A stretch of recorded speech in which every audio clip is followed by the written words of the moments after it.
मुज़म्मिल साहब, ये आपने बजट बना दिया, किन फिगर्स के ऊपर आपने बजट बना दिया? अभी तो वफाक ने कोई चीज़ ही आपको एलोकेट नहीं की, तो कैसे कर दिया ये सब कुछ आपने? देखिए अतर भाई, बड़ा ये जरूरी है। और ये जो काम आज से 10 साल पहले हो जाना चाहिए था, वो अल्हम्दुलिल्लाह खैर पीछे केपी ने भी 10 साल नहीं किया, पंजाब में भी हमारी हुकूमत ही नहीं किया। वो अल्हम्दुलिल्लाह पहली दफा हो गया है। अब मैं आपको समझाता हूँ कि मतलब वफाक, लोग क्यों कहते हैं कि जी वफाक का बजट आए तो जो है सूबा बजट दे सकता है। देखिए सबसे पहले तो अतर भाई, आपका भी बड़ा तजर्बा है, वसी तजर्बा है। वफाक ने जो तखमीने दिए, कभी खुदा ना खास्ता वो पूरे हुए हैं आपके हिसाब में? कभी जिंदगी में सुना है कि जो उन्होंने तखमीना बजट में दिया और उसको हासिल कर लिया हो? तो वो पहली बात तो ये कि उनके तखमीने जो हैं वो कभी भी रियलिटी के करीब नहीं होते। अच्छा, उन तखमीनों को सूबे जो है गले से लगा के उस पर बजट बना लेते हैं। अब जब वो बजट बना लेते हैं और जब वो वफाक के तखमीने गलत हो जाते हैं, तो सूबों को वो रकम नहीं आती जो आनी चाहिए थी उस तखमीने के बलबूते पे। तो सूबों के सारे बजट आउट हो जाते थे। नंबर एक। नंबर दो, एक जो है तयशुदा फॉर्मूला है। तयशुदा फॉर्मूला क्या है कि एनएफसी एनएफसी के तहत वफाक की जो भी टैक्स आमदनी होगी, हर एक को एक तयशुदा फॉर्मूला है, उसको निकालने की जरूरत नहीं है। तो आप फर्ज करें कि वफाक अभी अगले साल बजट में ऐलान कर देता है 12,000 अरब रुपए अपना टैक्स का टारगेट। तो अब ठीक है। उसके बाद हर सूबा अपना खुद निकाल सकता है कि उसको कितनी रकम आएगी, क्योंकि उसका फॉर्मूला फिक्स है।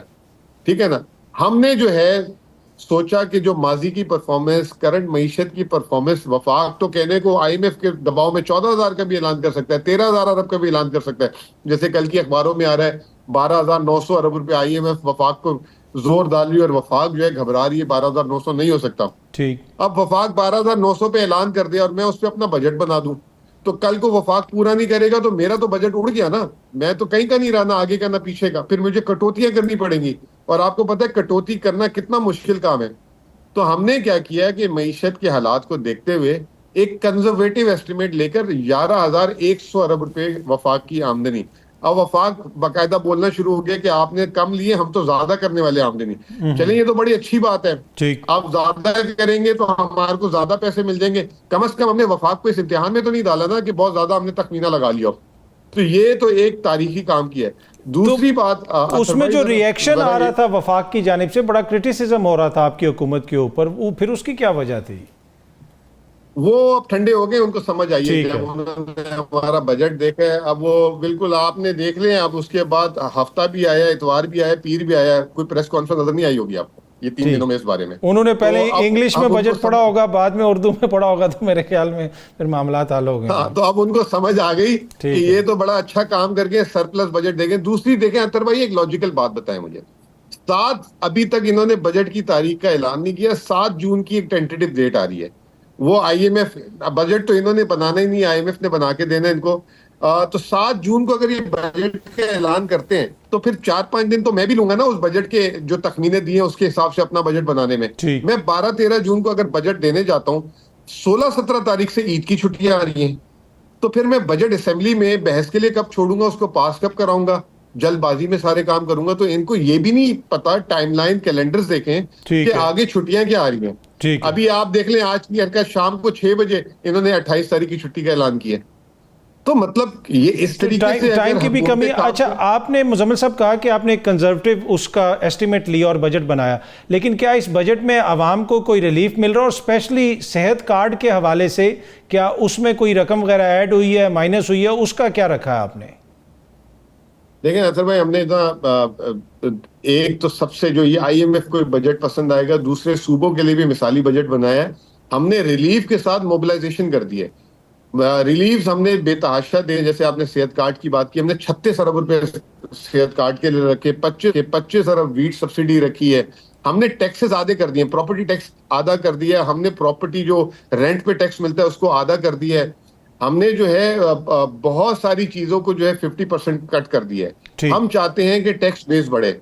दूसरी तरफ जहां पे हम टैक्स मोबिलाइजेशन कर सकते थे, टैक्स लगा सकते थे, जैसे टोबैको पे हमने टैक्स लगा दिए, 5 गुना टैक्स बढ़ा दिया हमने उस पे। हमने जो है माइंस जो मुफ्त में जो है हमें रॉयल्टी नहीं पे करी थी, हमने उस पे टैक्सेस बढ़ा दिए। हमने जो फ्रूट ऑर्चर्ड्स वगैरह है उन पे जो एग्रीकल्चर पे एक तरीके से हल्का हल्का टैक्स को बढ़ाया, मोबिलाइज किया है। ठीक। जहां पे हमें मोबिलाइजेशन मिल सकती थी हमने मोबिलाइजेशन की, जहां पे रिलीफ दे सकते थे हमने रिलीफ दी है। इसके अलावा हमने बिल्कुल गरीबों पे कोई टैक्स नहीं लगाया। तो एक बहुत बड़ा बैलेंस बजट दिए। इसको आप अच्छा, कह सकते सेहत हैं कार्ड के ऊपर अब फी बंदे को कितना मिलेगा खैबर पख्तूनख्वा में, फी खानदान को सेहत कार्ड के ऊपर? 10 लाख रुपए फी खानदान, 10.5 मिलियन, 1 करोड़ 5 लाख खानदानों को 10 लाख रुपए की खुली लिमिट है कि कहीं से भी कुछ जो है ना, मतलब 60 से 70 प्राइवेट हॉस्पिटल, बाकी सरकारी हॉस्पिटल। ना सिर्फ केपी के, अगर कोई केपी का बंदा इस्लामाबाद में रह रहा है तो वो सेहत कार्ड को इस्लामाबाद के अस्पतालों में इस्तेमाल कर सकता है। पंजाब में रह रहे हैं तो पंजाब में जाके सेहत कार्ड को इस्तेमाल कर सकता है, और हम उसकी पेमेंट कर रहे हैं। ठीक। तो ये भी हमारा है, मतलब केपी का नुमाइंदा मुल्क में कहीं भी बैठा हुआ है, सेहत कार्ड का इस्तेमाल करके अपना इलाज ले सकते हैं। पंजाब में रोटी हम देख रहे हैं कि सस्ती हो रही है, आए रोज सस्ती हो रही है, और अगर मरियम बीबी की 5 साल हुकूमत रह गई, जिस तरह चीज़ें चल रही हैं, तो मुझे तो लगता है कि हो सकता है कि रोटी मुफ्त हो जाए। बल्कि ये भी सूरत हाल हो सकती है कि तंदूर पे साथ फी रोटी आपको 5 रुपए दिए भी जाएं नान भाइयों की जानिब से। तो आप लोग रोटी सस्ती करने के लिए क्या कर रहे हैं?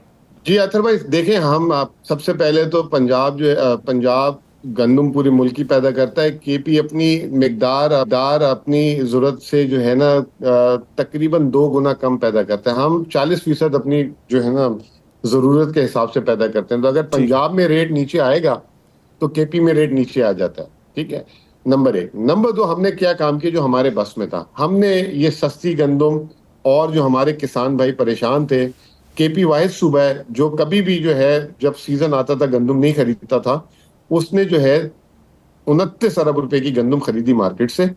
अब इंशाल्लाह ताला होगा क्या कि पूरे साल जो है केपी के लोगों को, केपी के लोग माजी में 6 महीने पाकिस्तानी गंदम खाते थे, 6 महीने इंपोर्टेड गंदम खाते थे।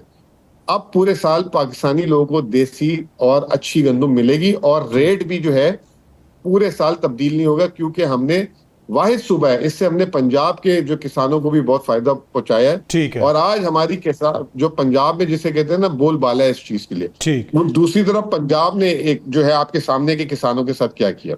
अच्छा, SIFC में अली अमीन गंडापुर साहब ने इजलास में शिरकत भी की, और कहा जा रहा है कि ये गेम चेंजर है, मुल्क में इन्वेस्टमेंट आ रही है। क्या आपके सूबे में भी कोई इन्वेस्टमेंट आ रही है SIFC के थ्रू? उसके ऊपर भी थोड़ा सा रोशनी डालिएगा। और ब्रीफली, अली अमीन साहब ने आज मोहसिन नकवी साहब के साथ भी प्रेस कॉन्फ्रेंस की, तो वफाकी हुकूमत के साथ आपके जो ताल्लुकात हैं वो अब काफ़ी बेहतरी की जानिब गामज़न है, इस पर भी ज़रा रोशनी डाल दीजिएगा। देखिए, टू अर्ली टू से के बेहतरी की तरफ गामजन है। जुमेरात को इन्होंने जो है SIFC की मीटिंग में अली अमीन को नहीं बुलाया था। फिर हमने उस पर एतराज उठाया, एहतजाज किया, और हमने कहा कि इस वक्त SIFC के सबसे जो प्रॉफिटेबल और सबसे अच्छे पोर्टफोलियो में इन्वेस्टमेंट्स है वो केपी से बिलोंग करती है। तो अगर आप उसके CM को नहीं बुलाएंगे तो आपने तो SIFC तोड़ दी एक तरीके से। तो जुम्मे को उन्होंने फिर जो है जब देखा कि ये ब्लंडर हो गया, जिसने भी हरकत की उसको तो मैं समझता हूँ कि सामने लाना चाहिए।